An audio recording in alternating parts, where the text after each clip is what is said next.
Oke, yuk kita berdoa ya. Bapa di dalam surga, kami bersyukur untuk kesempatan yang Tuhan berikan kepada kami pada malam hari ini. Di tengah-tengah situasi yang sulit, Tuhan tetap memberikan kami sukacita, boleh bertemu dengan saudara seiman, dan terlebih lagi kami akan belajar akan sebagian dari kebenaran firman-Mu. Kami menyerahkan Tuhan seluruh waktu yang Tuhan sudah berikan ini, kiranya Tuhan memberkati persekutuan wilayah pada malam hari ini. Dalam nama Tuhan kami Yesus Kristus, kami berdoa dan mengucap syukur. Amin. Bentar, saya mau share screen dulu.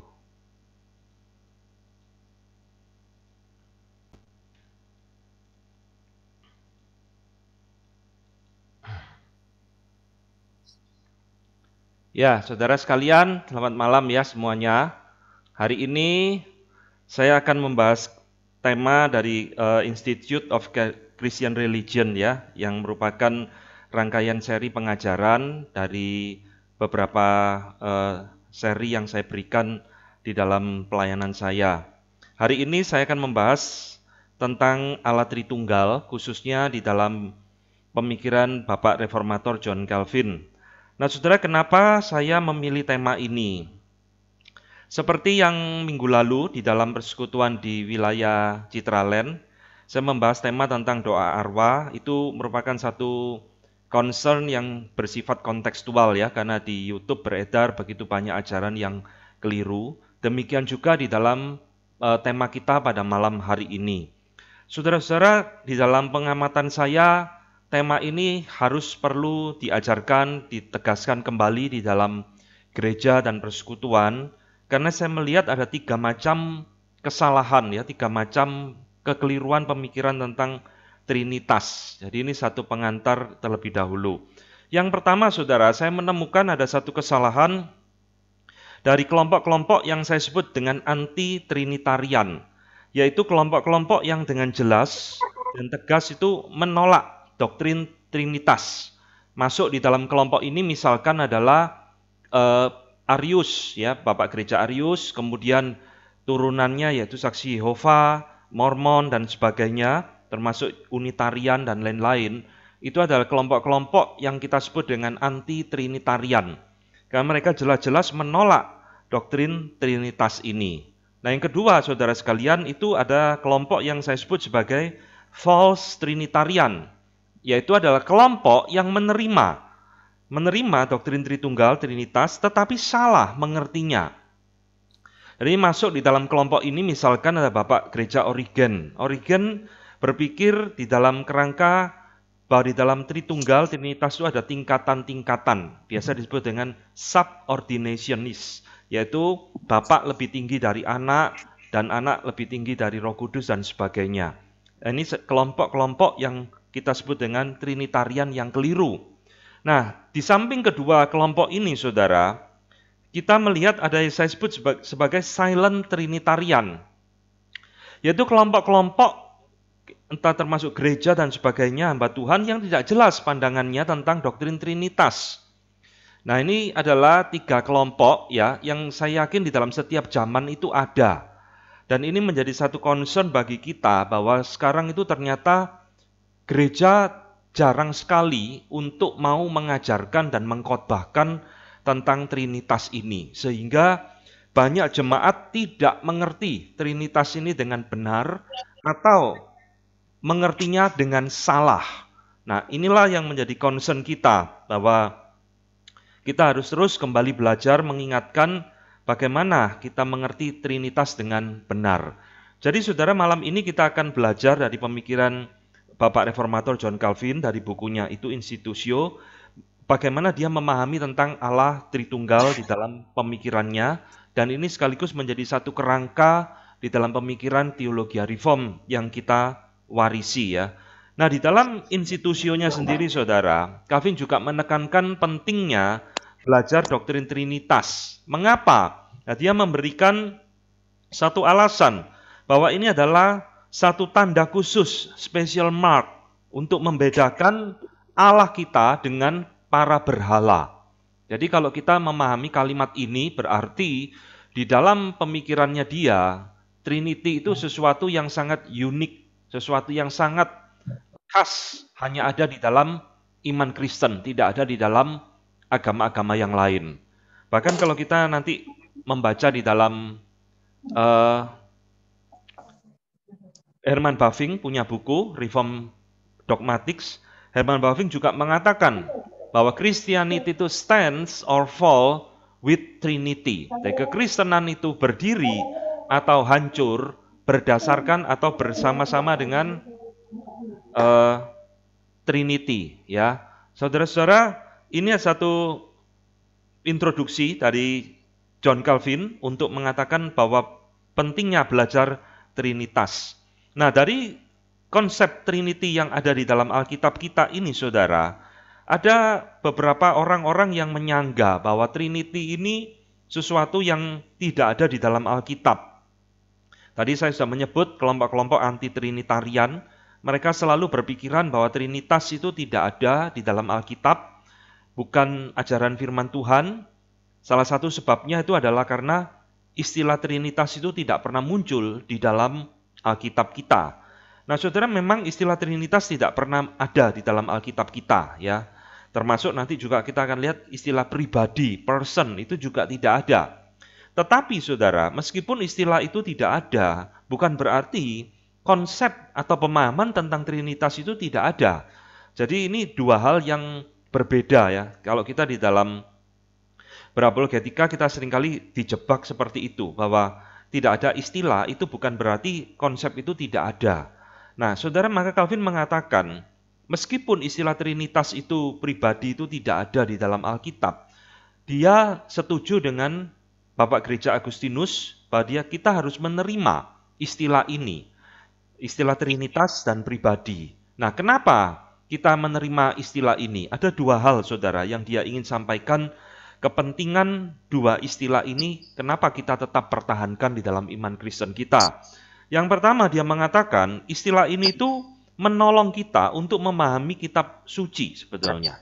Jadi istilah ini itu membantu sebagai tools untuk meringkaskan, memformulasikan pemahaman kita tentang Allah yang menyatakan dirinya di dalam kitab suci, ya. Nah, yang kedua, dia juga mengatakan kepada kita bahwa istilah ini itu adalah untuk menelanjangi guru-guru palsu. Ini berkaitan dengan tadi yang dia sebutkan di dalam pengantarnya, ya, bahwa Trinitas ini penting untuk membedakan Allah kita dengan para berhala.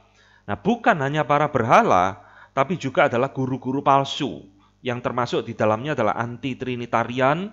Nanti bagian akhir kita akan membahas ini, pertempuran John Calvin dengan kelompok anti-Trinitarian. Termasuk guru-guru palsu di sini adalah juga false Trinitarian atau penganut Trinitarian yang salah, ya. Maka dari itu, saudara, penting sekali bagi kita untuk memahami Trinitas ini dengan baik, supaya kita bisa mempertahankan iman kita dan kita bisa juga untuk menjelaskan kepada orang lain. Nah, di dalam kita belajar tentang Trinitas ini, dua istilah yang barusan kita sebut ini, Trinitas dan pribadi, ini memang dua istilah yang sering muncul dan membingungkan bagi banyak orang, ya, khususnya bagi jemaat awam mungkin. Karena kita tahu bahwa istilah Trinitas dan pribadi, termasuk juga hakikat ini, itu dipakai oleh gereja dengan berbagai macam pengertian, saudara.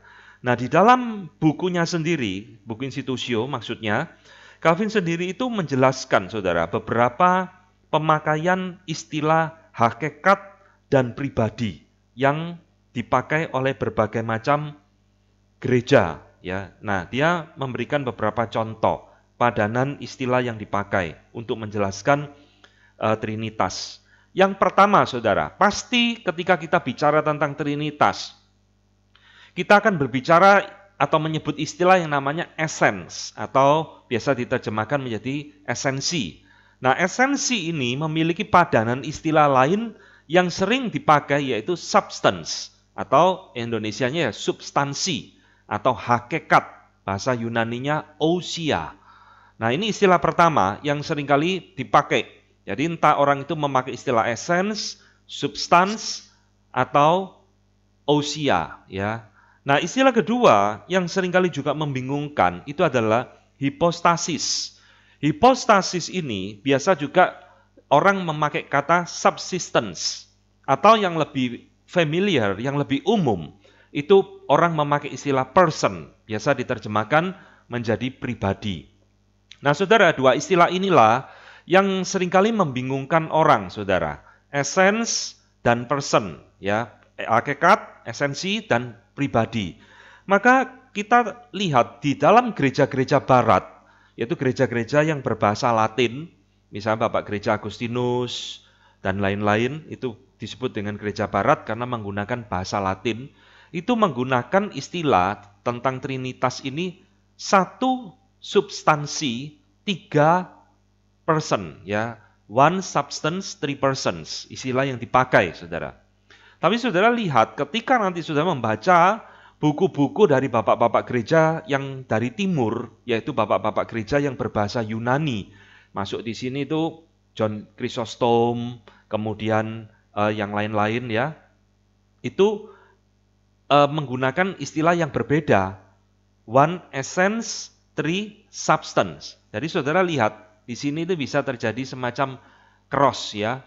Di gereja barat, substance itu artinya hakikat, di gereja timur, substance bisa berarti pribadi.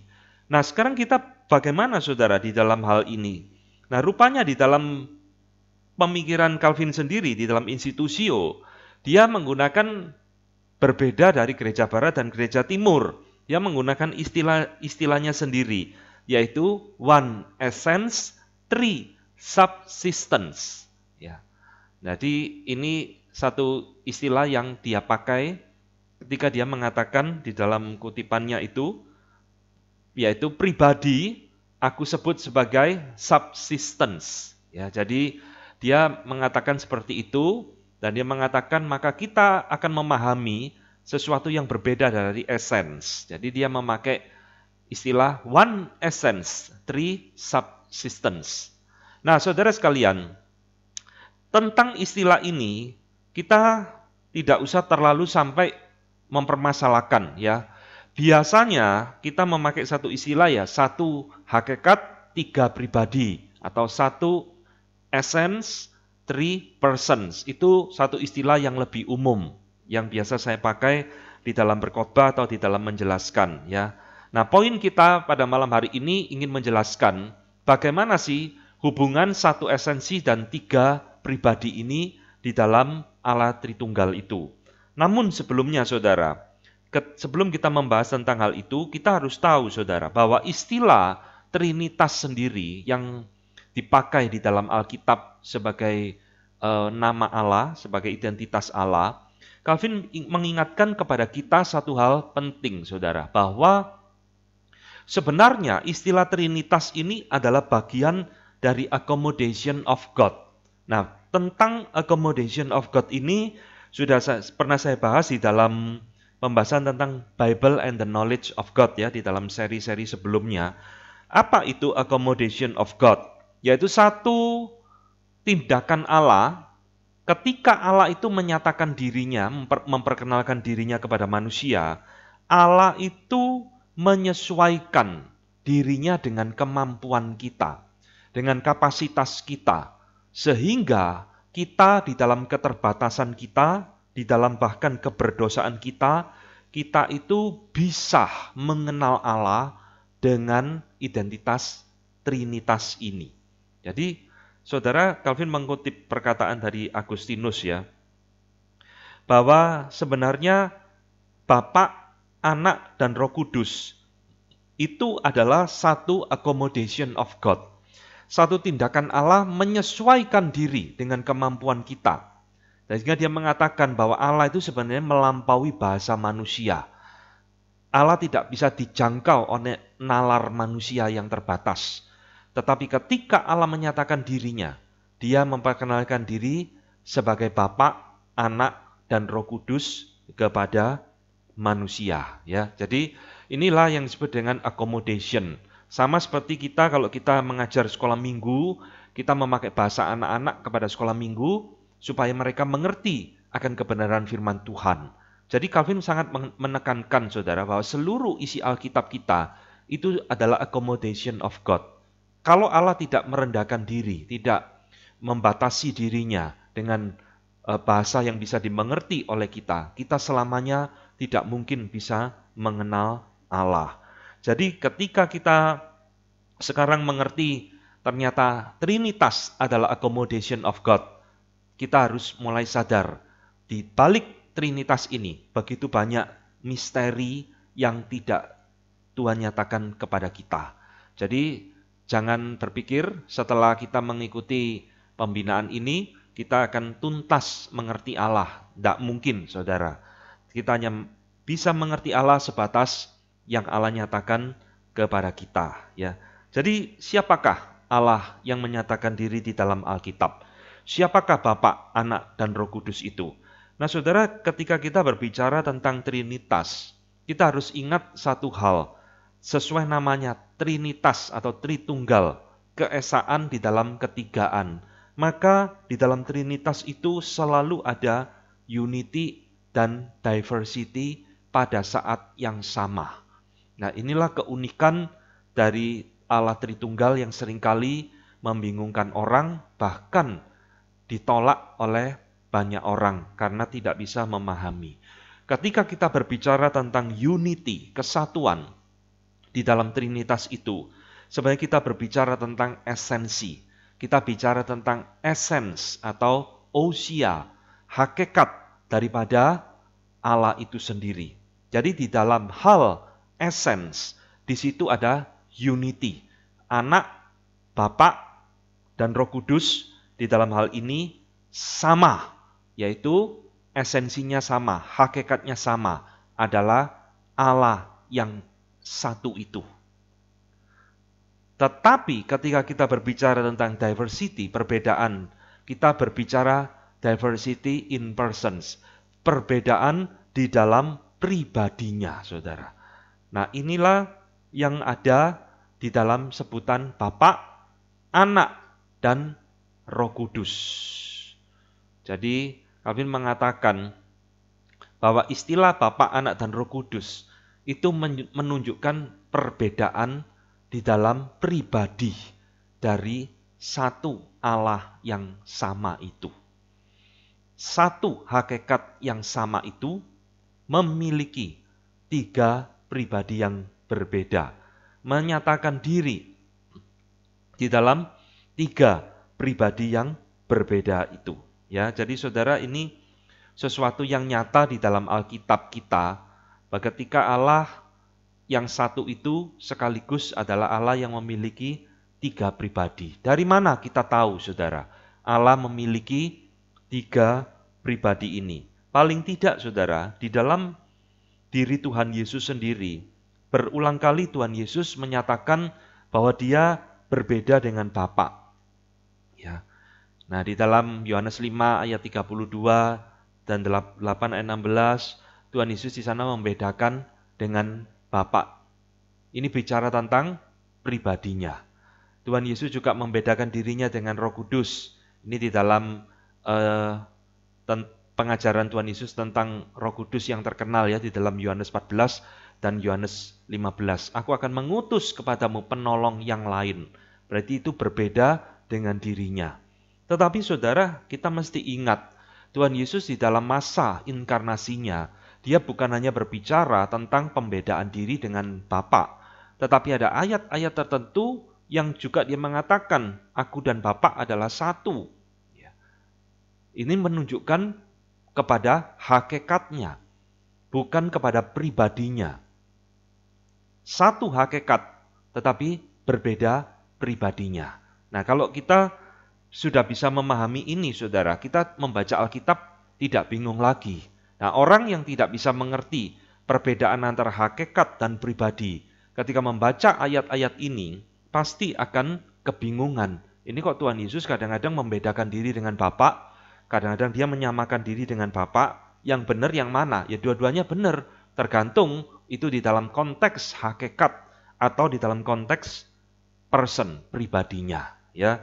Nah saudara, ketika sekarang kita tahu bahwa Allah itu memiliki tiga pribadi di dalamnya, maka sekarang kita akan masuk di dalam pemikiran bagaimana sebenarnya hubungan di antara ketiga pribadi tersebut. Ya, bahwa Allah Bapa itu bukan Allah Anak. Allah Anak bukan Allah Roh Kudus. Dan Allah Roh Kudus jelas bukan Allah Bapa. Ini tiga pribadi yang betul-betul berbeda, saudara. Tetapi bukan tiga Allah. Karena memiliki hakikat esensi yang sama, yaitu Allah yang esa itu, Allah yang satu itu. Nah, saudara, seringkali ya, ketika kita berbicara tentang Trinitas di dalam pengamatan saya, saudara, ketika kita berbicara tentang istilah hakikat dan pribadi, yang banyak membingungkan orang itu adalah istilah pribadi. Kalau kita bicara tentang istilah hakikat, hakikatnya Allah yang satu, gampang kita memahami. Oh ya, Allah itu esa, monoteis. Tetapi ketika kita berbicara tentang tiga pribadi ini, mulai muncul banyak kebingungan.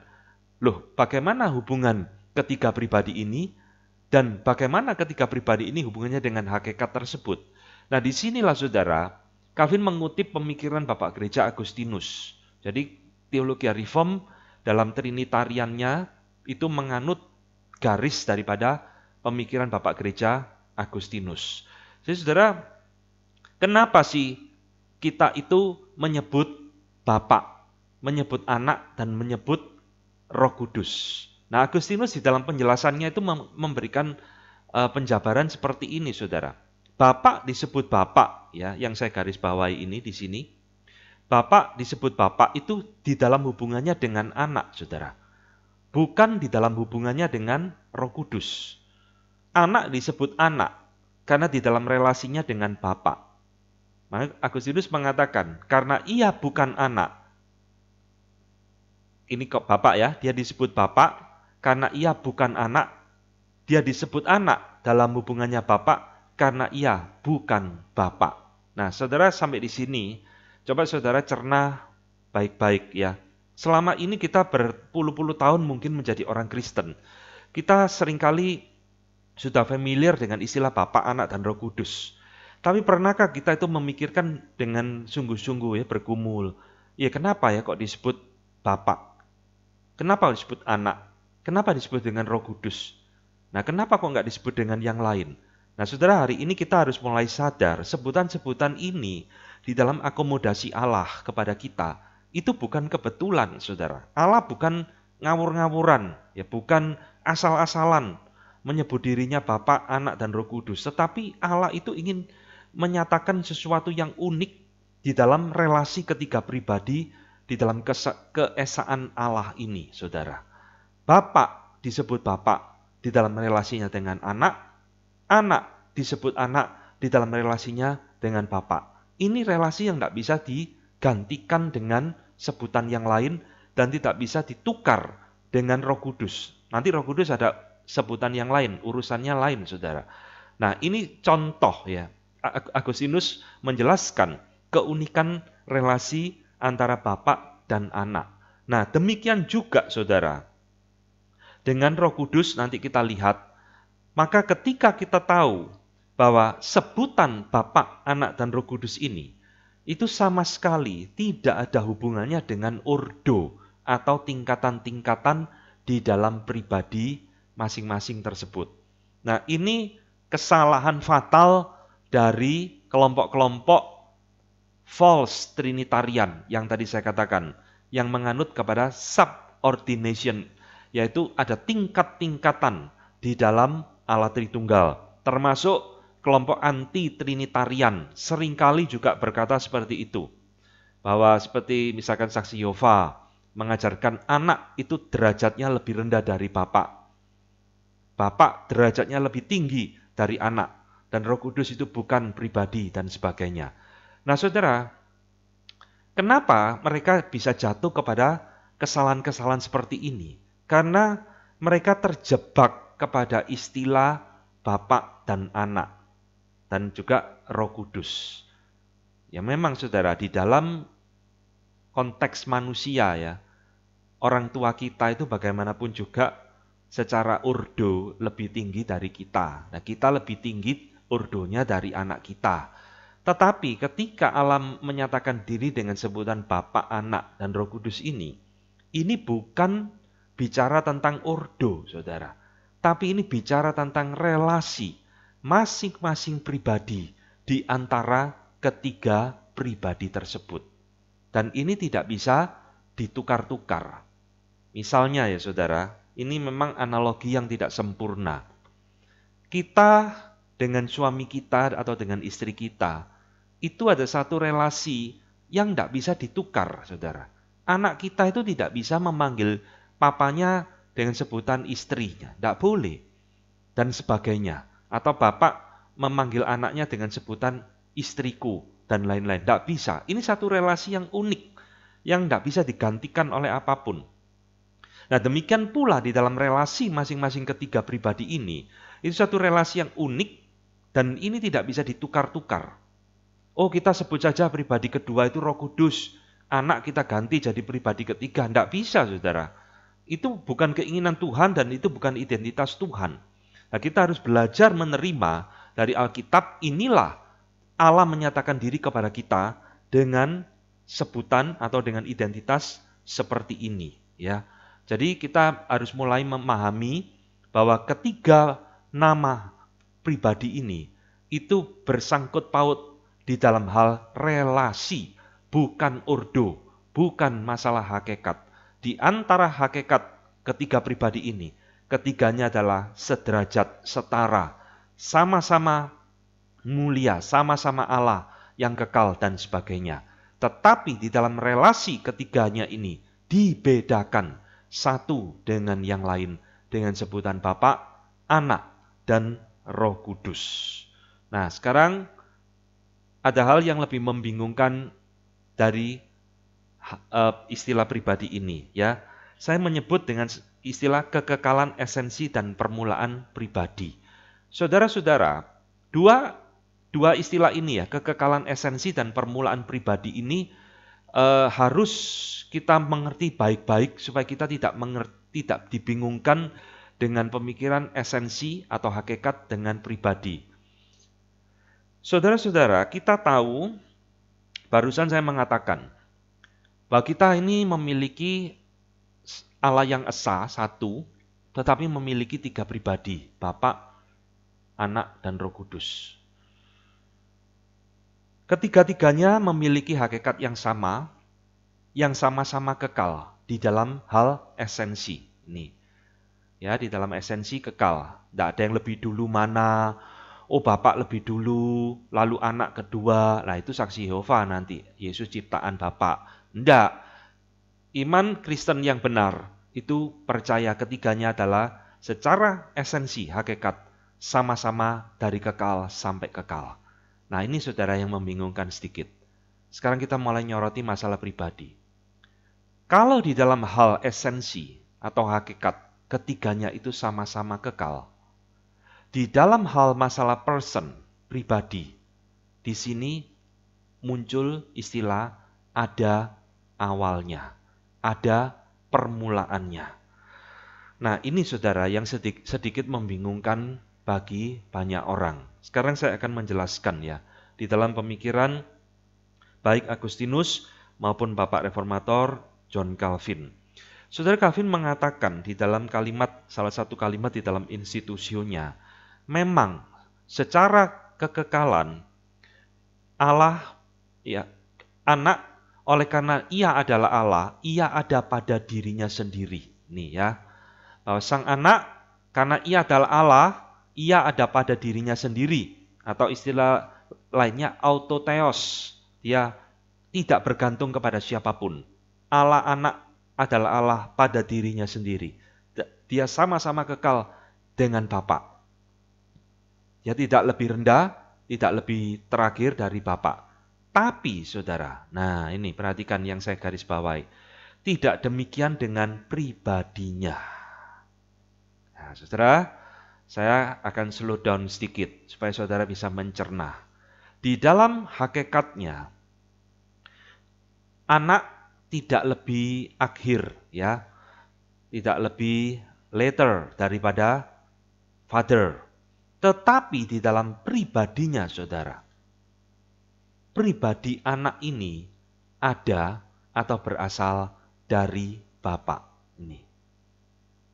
Calvin mengatakan, benar, karena ia anak, maka di dalam hal kepribadiannya, ia berasal dari Bapa. Jadi, secara hakikat, ia tidak ada awal, karena anak itu sama dengan Bapa, satu hakikat, dia adalah Allah yang kekal. Tapi, perhatikan, secara kepribadian, ia berasal dari Bapa. Itulah sebabnya tadi di depan Agustinus mengatakan, Bapa disebut Bapa di dalam relasinya dengan sang anak. Anak disebut anak karena dia bukan Bapa, karena dia berasal dari sang Bapa. Nah, saudara, ini adalah satu hal keunikan relasi di dalam pribadi dari masing-masing pribadi di dalam Allah Tritunggal. Ya, saya harap kita mulai pelan-pelan mencerna pemikiran ini. Secara hakikat, anak sama-sama kekal dengan Bapa, juga Roh Kudus juga sama, ya. Tetapi secara pribadi anak itu muncul berasal dari sang Bapa. Demikian juga dengan Roh Kudus. Nah, sekarang kita bahas sedikit tentang Roh Kudus. Secara hakikat, Calvin mengatakan, ia Allah pada dirinya sendiri, autotheos. Roh Kudus tidak bergantung kepada Bapa, tidak bergantung kepada anak di dalam hakikatnya. Tapi secara pribadinya, di dalam relasinya, ya, ketika kita bicara pribadi, ingat, ini bicara tentang relasi dengan Bapa dan anak. Ia ada, ia muncul karena Bapa dan anak. Nanti di beberapa slide lagi, saya akan menggambarkan satu diagram untuk mempermudah kita mengerti hubungan ketiga pribadi yang unik ini.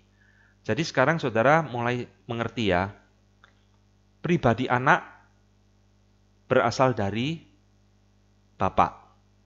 Pribadi Roh Kudus itu muncul, ada di dalam relasi Tritunggal dari Bapa dan anak. Loh, kalau gitu kita menyembah tiga Allah, Pak. Enggak, satu Allah. Tapi menyatakan diri memiliki pribadi tiga, dan tiga pribadi ini muncul dengan satu keunikan yang ada di dalam diri mereka. Ya, jadi saudara lihat, saya ingin memberikan satu kesimpulan sederhana dari penjelasan yang singkat ini. Perhatikan saudara, ketika Alkitab atau ketika saudara membaca buku-buku teologi, ya, mendengar khotbah, ketika berbicara tentang istilah pribadi atau person, itu selalu menunjuk kepada relasi di antara Bapa, Anak, dan Roh Kudus. Jadi ketika saudara berbicara tentang Bapa, Anak, dan Roh Kudus dan sebagainya, saudara sedang berbicara tentang pribadinya. Ini sekali lagi bukan menunjuk kepada tingkatan-tingkatan di antara mereka, hierarki atau ordo, bukan saudara. Jadi kalau ada di antara kita yang selama ini berpikir, sebutan, oh Bapak ini selalu disebut dulu, Roh Kudus disebut paling terakhir, berarti Bapak lebih tinggi dari Anak, dari Roh Kudus. Ini pikiran yang harus segera dibuang dari pikiran kita. Karena ini menunjuk kepada relasi, bukan kepada ordo. Ya. Nah, yang kedua kesimpulannya dari penjelasan yang singkat ini, Allah itu dibedakan bukan dari hakikatnya. Jadi ketika kita bicara tentang person, tentang Bapa, Anak, dan Roh Kudus, ini bicara tentang masing-masing keunikan pribadinya. Kita tidak bicara pembedaan dari hakikatnya, tapi membedakan dari pribadinya. Ya, hakikatnya tetap sama, Allah yang satu itu. Dan keunikan pribadi ini, saudara, itu nanti berhubungan dengan karya keselamatan bagi kita. Jadi masing-masing pribadi ini kita tahu memiliki peran masing-masing di dalam karya penyelamatan, karya penebusan. Bapa biasa disebut sebagai yang merencanakan, Bapa yang memilih orang-orang pilihan Allah. Anak itu yang mengerjakan dengan inkarnasi turun ke dalam dunia, mati di atas kayu salib bagi orang-orang pilihannya. Dan Roh Kudus itu yang menggenapkan karya anak pada diri orang pilihannya. Nah, ini semua berhubungan, masing-masing pribadi ini ada peran di dalam karya keselamatan bagi manusia. Nah, sekarang saya akan memberikan satu diagram untuk menjelaskan secara singkat ya, apa yang tadi kita bicarakan tentang kekekalan esensi dan permulaan pribadi. Saudara, di dalam pemahaman teologi reform tentang Trinitas, itu berbicara tentang keunikan pribadi, personal property dalam Trinitas. Itu bisa dijabarkan di dalam 3 diagram seperti ini. Ketika kita bicara tentang Sang Bapa, the Father, kita selalu ingat dia itu unbegotten, tidak dilahirkan. Jadi saudara, ini satu istilah yang muncul di dalam berbagai buku teolog reform sepanjang zaman. Siapakah Bapa itu? Bapa adalah pribadi yang tidak dilahirkan, unbegotten. Loh, kenapa sih kok ada istilah unbegotten, tidak dilahirkan? Nah, ini ada hubungannya yang kedua. Karena di dalam relasinya dengan pribadi kedua, the Son itu biasa disebut dengan begotten, dilahirkan oleh Bapa di dalam kekekalan. Saya ingin menjelaskan sedikit ini ya, maka saya berikan note di situ. Saudara, istilah dilahirkan itu beda dengan diciptakan, saudara. Di dalam iman Kristen, ada satu istilah, eternal generation of the Son, yaitu kelahiran kekekalan dari Sang Anak. Itu satu pemahaman di dalam Trinitas, bahwa Sang Anak itu dilahirkan oleh Bapa dari kekekalan. Nah, yang dimaksudkan dilahirkan ini, ingat ya, ini bicara tentang personal property. Ini bukan bicara tentang hakikat, saudara. Ini bukan bicara tentang esensi. Ini bicara tentang pribadi, seperti yang barusan saya jelaskan tadi. Kenapa pribadi kedua disebut Sang Anak? Karena ia dilahirkan oleh Bapa dari kekekalan. Jadi eternal generation of the Son, ya, kekekalan dilahirkan, anak dilahirkan oleh Bapa dari kekekalan, bukan diciptakan.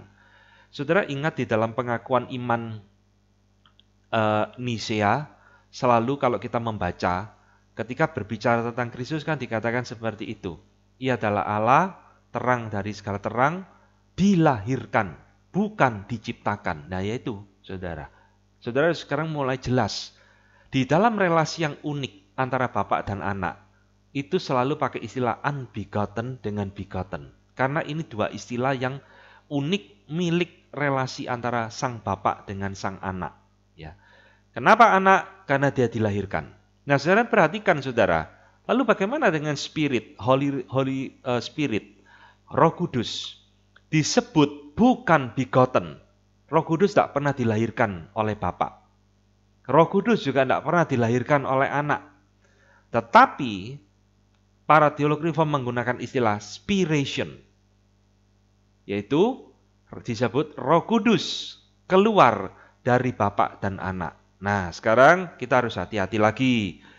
Ingat, saudara, kata keluar di sini ini bukan bicara tentang hakikat. Jadi Roh Kudus itu sama-sama kekal dengan anak, dengan Bapa. Istilah keluar, spiration ini, itu bicara sekali lagi tentang pribadinya. Seperti yang tadi saya jelaskan. Pribadi anak itu muncul atau dilahirkan oleh Bapa.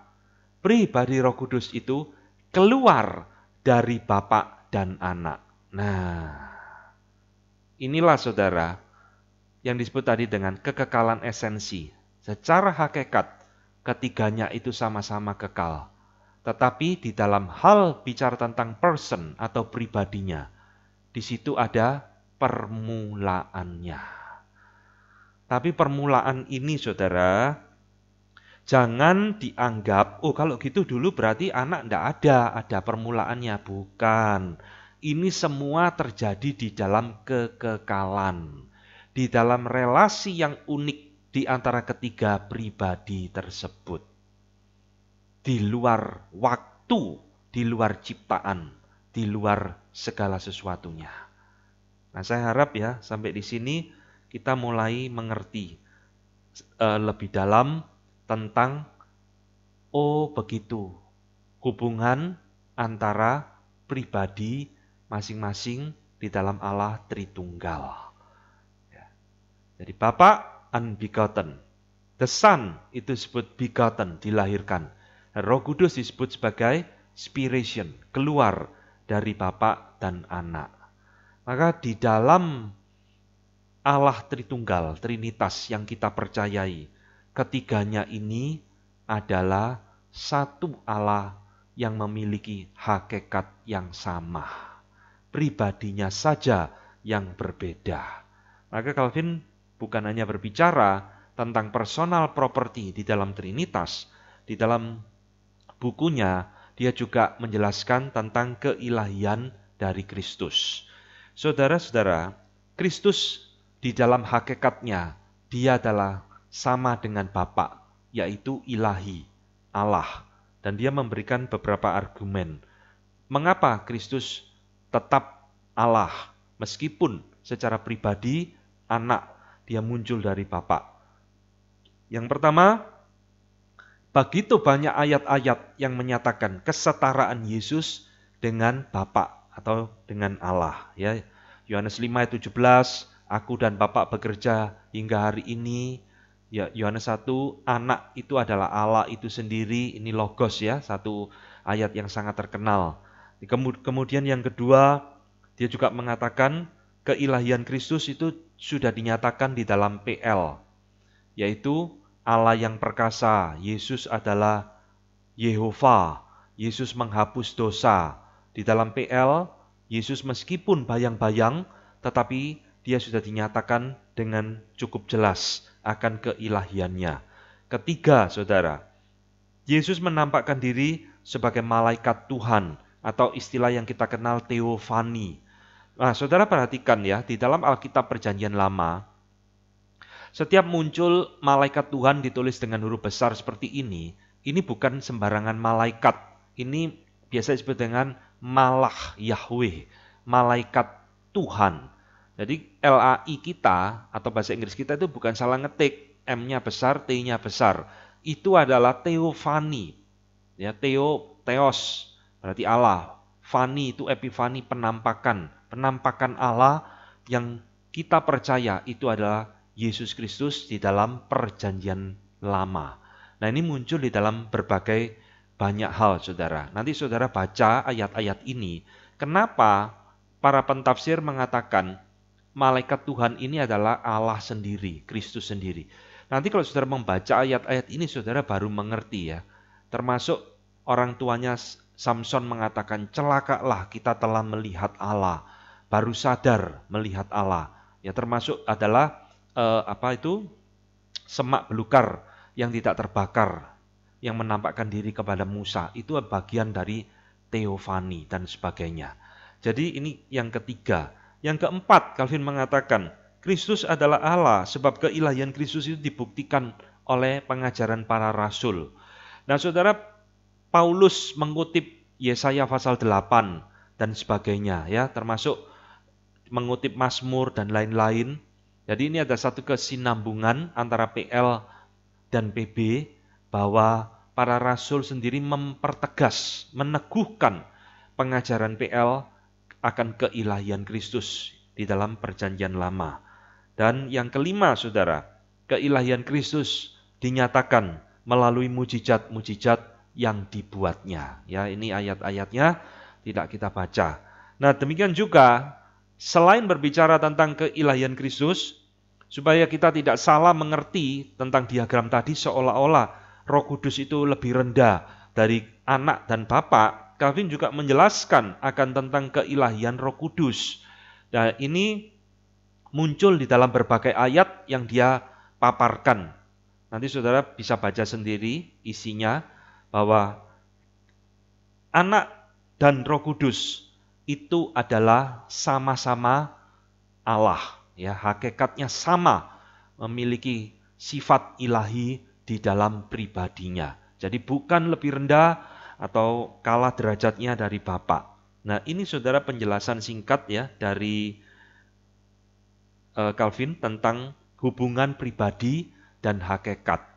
Nah, bagian terakhir saudara di dalam bukunya dia, bab 13 ini, dia berbicara tentang bidat-bidat anti-trinitarian. Jadi di dalam buku itu kami menjelaskan sedikit tentang trinitarian yang salah ya. Yang pertama, dia menyebut tentang Arianisme. Kita tahu saudara, bahwa setan itu selalu berupaya untuk menghancurkan ya doktrin trinitarian ini dengan berbagai cara. Jadi dia mengatakan iblis itu selalu memulai peperangan yang besar tentang Trinitas. Jadi mulai awal gereja berdiri, bapak-bapak gereja, hingga hari ini pertempuran yang tidak pernah selesai. Kalau saudara suka browsing di YouTube, saudara akan menemukan seperti tadi yang saya katakan, 3 macam kesalahan tentang Trinitas itu selalu akan ada, saudara. Bahkan banyak hamba-hamba Tuhan zaman sekarang yang masih mempertanyakan Trinitas, menolak Trinitas, dan sebagainya. Maka di dalam bukunya, Calvin juga menyinggung tentang bidat-bidat Trinitas yang pernah muncul di dalam sejarah gereja. Saya akan memberikan sedikit saja. Yang pertama, dia menyinggung tentang bidat yang namanya Arianisme dari Bapak Gereja Arius. Ya, jadi saudara, Arius ini adalah bapak gereja yang anti-trinitarian, bukan false trinitarian. Dia jelas-jelas menolak tentang Trinitas, yaitu menolak konsep homoousia. Homo itu artinya sama, ousia itu esensi, hakikat. Jadi dia menolak kesamaan hakikat di dalam masing-masing 3 pribadi ini. Dengan kata lain, dia mengatakan bahwa Yesus itu adalah lebih rendah dari Bapa. Yesus itu ciptaan, kira-kira seperti itu ya. Nah, kita lihat sekarang pemikiran daripada Bapak Gereja Arius ini menjadi saksi Yehova. Mirip sekali saudara, saksi Yehova pengajarannya dengan Bapak Gereja Arius ini, yaitu menolak akan keilahian Yesus Kristus seperti Arius. Maka di dalam perdebatan tentang Arius inilah dicetuskan Konsili Nisea 325 yang sekarang kita pegang menjadi salah satu kredo di dalam gereja kita. Karena di dalam Konsili Nisea itulah diputuskan tentang Allah Tritunggal ya, salah satunya tentang Allah Tritunggal, dan ajaran Arius itu dinyatakan sebagai ajaran yang bidat, ditolak oleh gereja karena menolak konsep tentang Trinitas. Yang kedua, di dalam bukunya Calvin juga menyinggung tentang bidat yang namanya Sabellius. Nah, saudara, Sabellius ini itu saya sebut sebagai kategori false Trinitarian. Karena Bapak Gereja Sabellius ini menerima Tritunggal, saudara, tapi keliru memahaminya. Nah, ini adalah satu pemahaman yang mungkin paling banyak muncul di dalam gereja hingga hari ini. Jadi dia mengatakan Sabellius intinya adalah menolak perbedaan pribadi Bapa, Anak, dan Roh Kudus. Bagi Bapak Gereja Sabellius, Bapa, Anak, dan Roh Kudus itu pribadi yang sama, saudara. Analogi yang biasa dipakai adalah misalkan seseorang di kantor itu menjadi bos atau menjadi CEO, pakai jas, pakai dasi, ya. Nanti dia pulang ke rumah, saudara. Ya dia lepas jasnya, lepas dasi. Ya dia pakai baju biasa, menjadi suami, menjadi bapak bagi anak-anaknya. Nah, ketika dia keluar lagi ke misalkan bermasyarakat dengan orang-orang di sekitar lingkungannya, dia berubah lagi, pakai baju yang lain lagi. Tapi sebenarnya dia orang yang sama. Nah, itulah pengertian Sabellius tentang Allah Tritunggal. Jadi dalam PL, Allah menyatakan diri sebagai Bapa. Lalu dalam PB, dia berganti wujud menjadi anak. Sekarang Allah yang sama itu berganti wujud jadi Roh Kudus. Saudara, ini adalah satu pemikiran yang paling umum ya, yang kita temui hingga hari ini. Dan khususnya saudara, di dalam gereja-gereja yang berdenominasi Pentakostal ataupun karismatik. Ini nampak jelas di dalam surat baptisan, nampak jelas di dalam doa berkat yang sering diberikan. Jadi biasanya dituliskan begini, di dalam nama Allah Tritunggal, Bapa, Anak, dan Roh Kudus, yaitu Yesus Kristus, aku membaptiskan kamu dan sebagainya. Atau di dalam doa berkat ya, kasih setia karunia dari Bapa, Anak, dan Roh Kudus, yaitu Yesus Kristus menyertai engkau dan sebagainya. Selalu ada muncul kalimat yaitu Yesus Kristus. Saudara, ini mencerminkan pemahaman tentang Trinitas yang bersifat sabelianisme. Yesus itu adalah Bapa, sekaligus Yesus itu adalah Anak, sekaligus Yesus adalah Roh Kudus. Padahal Alkitab dengan jelas tadi kita sudah membahasnya. Ketiganya ini tiga pribadi yang berbeda. Bapak bisa berkata kepada anak, anak bisa berkata kepada bapak, dan sebagainya. Ya, ingat di dalam peristiwa baptisan Tuhan Yesus, ketiga pribadi itu muncul bersama-sama. Jelas itu menunjukkan tiga pribadi yang berbeda. Bukan Allah yang gonta-ganti wujud. Ya, ini sesuatu pemahaman yang salah tentang Allah Tritunggal. Nah, saudara, di dalam buku Institutio, Calvin paling banyak justru menyinggung tentang bidat yang bernama Michael Servetus. Kenapa saudara? Karena orang ini adalah orang yang hidup sejaman dengan Calvin. Kita tahu saudara, Michael Servetus ini adalah bidat anti-trinitarian yang jelas-jelas menolak doktrin Trinitas. Ya, dia adalah menulis buku tentang itu ya, De Trinitatis Erroribus, kesalahan-kesalahan doktrin Trinitas dan sebagainya. Bukan hanya itu, dia juga adalah seorang panteis yang pemikirannya kacau balau luar biasa, dan yang lebih mengerikan dia sebenarnya buronan dari gereja Roma Katolik. Saya ingin sedikit menceritakan saudara. Saudara harus tahu bahwa Jenewa di dalam masa itu ada kota pelarian. Begitu banyak orang-orang pengungsi-pengungsi itu lari ke Jenewa, termasuk Calvin sendiri kan. Dia melarikan diri dari Prancis, lontang-lantung akhirnya kecantol di Jenewa, melayani di sana sampai meninggal di sana. Jadi kita tahu Jenewa ada kota pelarian, termasuk begitu banyak bidat-bidat yang dikejar-kejar oleh gereja Roma Katolik masa itu, lari ke kota Jenewa. Jadi di kota Jenewa itu ada namanya itu Blandata ya, Giorgio Blandarta, kemudian Giovanni Gentiles dan Alcatali dan sebagainya. Itu semua bidat-bidat Trinitas yang kumpul semua lari ke kota Jenewa. Jadi saudara lihat begitu besar perjuangan bapak-bapak reformator, bukan hanya masa penggembalaan tapi juga melawan bidat-bidat Trinitarian. Dan kita tahu saudara, akhir cerita dari Michael Servetus, dia akhirnya harus mati dengan kondisi dibakar. Ya, banyak orang menyalahkan Calvin, tapi sebenarnya itu bukan kesalahan dia. Banyak orang ngomong secara simplified, oh Servetus dibakar Calvin, loh gila dah. Ya. Calvin itu siapa saudara kok bisa membakar orang sembarangan? Itu yang membakar adalah hukuman dari negara. Ya. Calvin hanya menyetujui penghukuman itu karena Michael Servetus tidak mau bertobat dari pengajaran Trinitas yang salah. Jadi bukan sendiri Calvin yang menyalakan api lalu membakar Servetus, bukan seperti itu. Jadi inilah saudara yang bisa kita pelajari dari beberapa penguraian Calvin tentang bidat-bidat Trinitarian ya. Jadi ini saya munculkan saja semua tentang pemikiran-pemikiran Servetus yang dikritik oleh Calvin di dalam bukunya.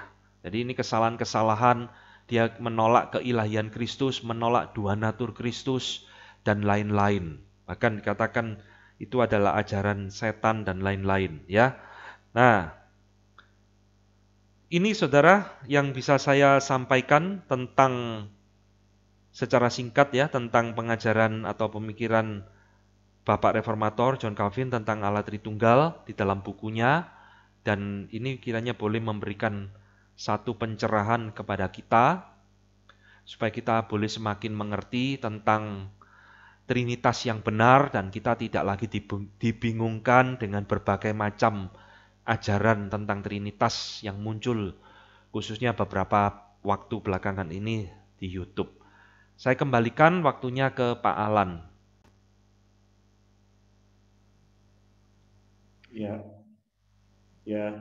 Terima kasih Alvin, suatu penjabaran yang baik sekali ya, bisa memberikan penjelasan kepada setiap kita kepada Allah Tritunggal. Kita akan masuk dalam doa ya, kita mau mendoakan beberapa pokok doa. Tapi mungkin saya berikan kesempatan sebelum ini, mungkin ada yang mau bertanya kepada Pak Calvin. Silakan ya. Silakan ya. Ya, malam Pak Arvin. Malam.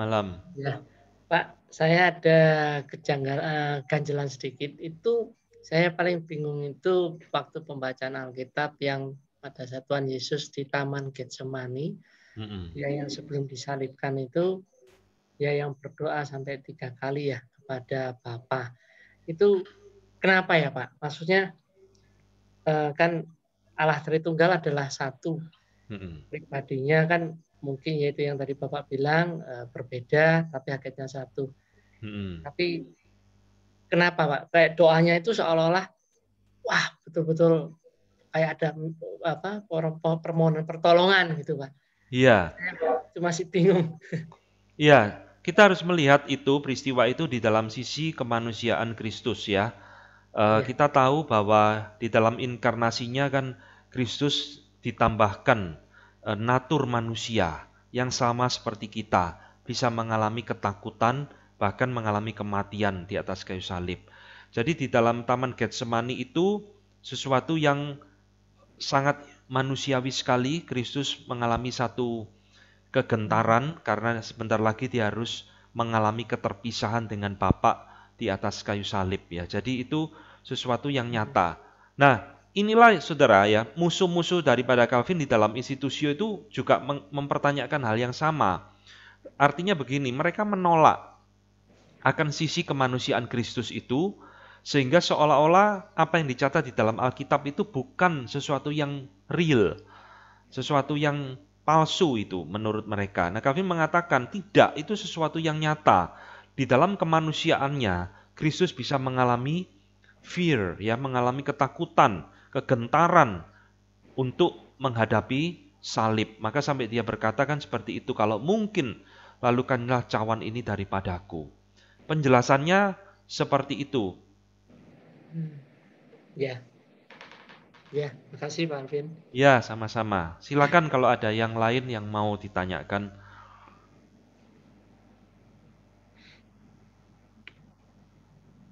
Ya, ada yang lain?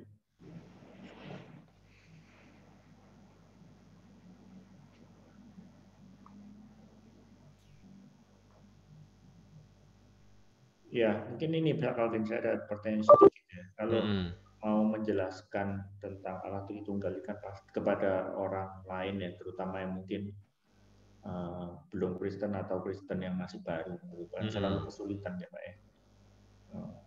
Apa ya Pak, kira-kira ada saran dari Pak Calvin? Oh, analoginya ya?